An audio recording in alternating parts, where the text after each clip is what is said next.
Assalomu alaykum.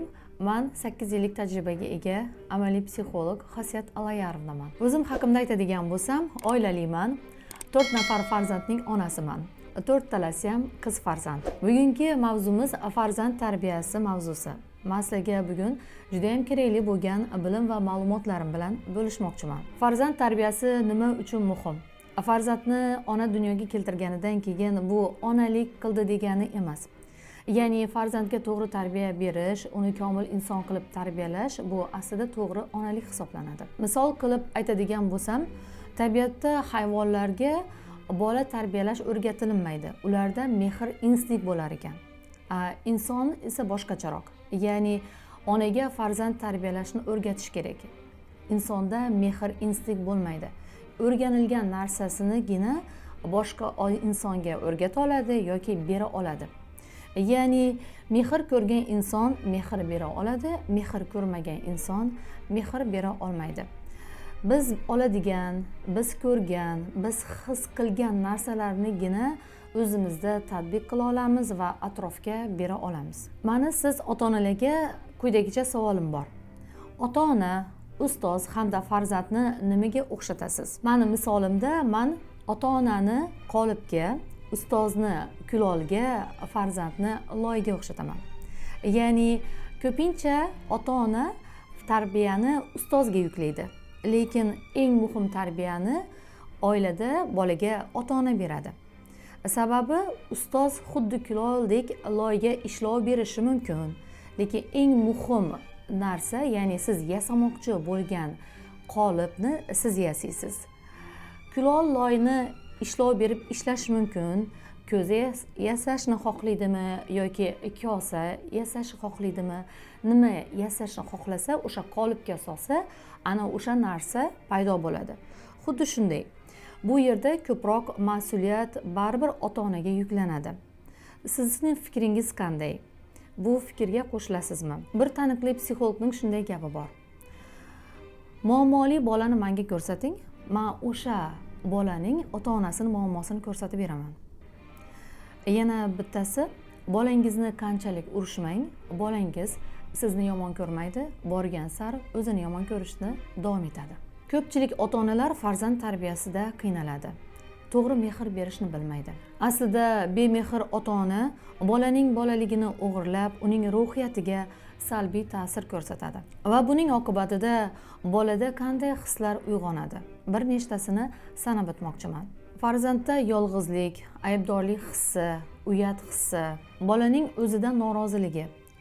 Bu nimadan paydo bo'ladi deydigan bo'lsak, ota-ona tinmasdan farzandidan norozi bo'ladigan bo'lsa, qoniqmasa, borgan sari farzandni o'ziga nisbatan norozilik kuchayadi va oqibatida agressiya, jahldorlik, yolg'izlik hissi, uyat hissi, atrofga g'azab, boshqalardan ham norozilik, atrof muhit bilan kelisha olmaslik, o'ziga bo'lgan kuchli ishonchsizlik, har bir xatti-harakatda qo'rquv, maqsadini yo'qligi va pastlik komplekslari borgan sari kuchayib boradi. Bu narsalar kuchayganidan keyin o'z-o'zidan yo'q bo'lib ketmaydi. Mana shu sanab o'tilgan kechinmalar bolaning kelajagiga salbiy ta'sir ko'rsatadi. Bolaning tarbiyasida onaning roli juda ham katta. Nega farzandlarda mana shunaqa holatlar kuzatiladi degan bo'lsak, albatta bu ko'pincha onaning ruhiyatiga, onaning holatiga borib taqaladi. Misol uchun mana shu o'zaro munosabatda bo'lar bo'lmasga onaning boladan alamini olishi yoki bo'lmasam bolaga ochiqchasiga otasini yomon ko'rsatish, bola bilan dardlashish, o'zidan qurbon pozitsiyasini yasash.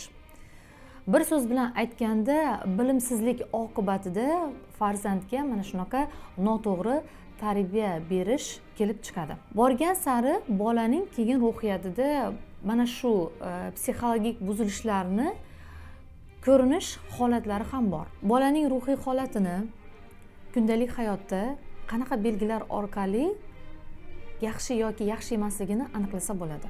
Mijozlar bilan ishlash jarayonida menga bir nechta ota-onalar farzandidagi qanaqadir salbiy odatlarni shakllanib qolganligi bilan murojaat qilgan.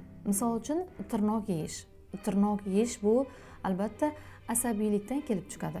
Keyingisi soch yulish odati. Ya'ni qiz bolada bo'lgan holat tinmasdan yolg'iz qolgan holatda o'zini sochini yulib ancha kal holatga keltirib qo'ygan. Bu ham bir salbiy odatlardan biri hisoblanadi. Undan keyingisi enuriz, ya'ni tagini qo'l qilib qo'yish. Buning kelib chiqish sababi qo'rquv bilan bog'liq hisoblanadi.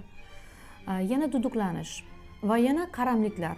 Misol uchun internetga bo'lgan qaramlik yoki tamaki mahsulotlariga o'rganib qolish, internetda begona insonlar bilan tanishish, o'ziga jismoniy zararlar yetkazish, ya'ni suitsid alomatlari yoki bo'lmasam ko'p ovqat yeb qo'yish yoki umuman ovqat yemaslik. Bularni har bittasini ildizini o'rganadigan bo'lsak, bu o'sha bolalikdagi travmalar yoki ota-ona bilan munosabat yaxshi emasligining kelib chiqish sabablari va odatlari hisoblanadi. Konsultatsiyamda ota-onalar shunaqa muammo bilan murojaat qilgan. Farzandi karantin paytida telefonga bog'lanib qolgan, ozgina e'tiborsizlik bo'lgan, oradan vaqt o'tgan, 2-3 yilcha даже bilmaganlar. Farzandim uyda o'tiribdi, hech ko'chaga chiqmadi yoki yomon ish bilan shug'ullanmayapti deb o'ylashgan. Qarashsaki, u internetda begona chet davlatdagi insonlar bilan guruhlarga, chatlarga kirib tanishib qolgan va oxir oqibatda borgan sari bolaning xulqida o'zgarishlar boshlangan. Ota-onadan uzoqlashish, ular bilan qo'rs muomalada bo'lish, janjallar, norozilik, katta bo'lsam uydan ketaman, sizlar bilan yashamayman, mana shunaqa holatlar yuzaga kelgan. Keyin ota-ona buni kuzatib telefonlarini tekshiradigan bo'lsa, mana shunaqa begona insonlar uni qaysidir ma'noda ongini zaharlab, ota-onasiga qarshi gaplarni ham gapirganini guvohi bo'lishgan. Lekin bola bu jarayonga ancha o'rganib qolgan, ya'ni reallikdan uzilib virtual olamga kirib qolgan. Ya'ni internet uni xuddiki olami, ko'rmagan begona insonlar, uning eng yaqinlari, uni eng yaqin tushunadigan insonlari, muloqot qiladigan do'stlariga aylangan. Va buni o'rganish natijasida biz tushundikki, nega bunday holatga kelib qoldi deydigan bo'lsak, sababi avvalambor boshlanishidan o'zi ota-ona bilan, ayniqsa ona bilan munosabat yaxshi emasligi ko'rinib turgan edi. Oxirgi paytda yana konsultatsiyamga ko'pchilik onalar murojaat qilyapti. O'smir yoshdagi qizlarni yigitlar bilan sevishib qolganligi to'g'risida. Bu yerda ham ona bilan, ham qiz bilan parallelni konsultatsiyalar olib bordim. Va buning natijasida yana aniqlandiki, ona qizi bilan yaxshi munosabatda emasligi va onani o'zini ruhiyatida yaxshi emas holatlar borligi va aksariyat onalar ham o'zlarining onalari bilan yaxshi bo'lmaganligining guvohi bo'ldik. Konsultatsiyaga kelgan mijozlar bilan vaziyatlarni o'rgandik va bularni ustida ishladik va ko'zlagan natijalarga ham erishdik. Bu yerda sanab o'tilgan muammolar sizda ham bo'lsa, konsultatsiyaga keling.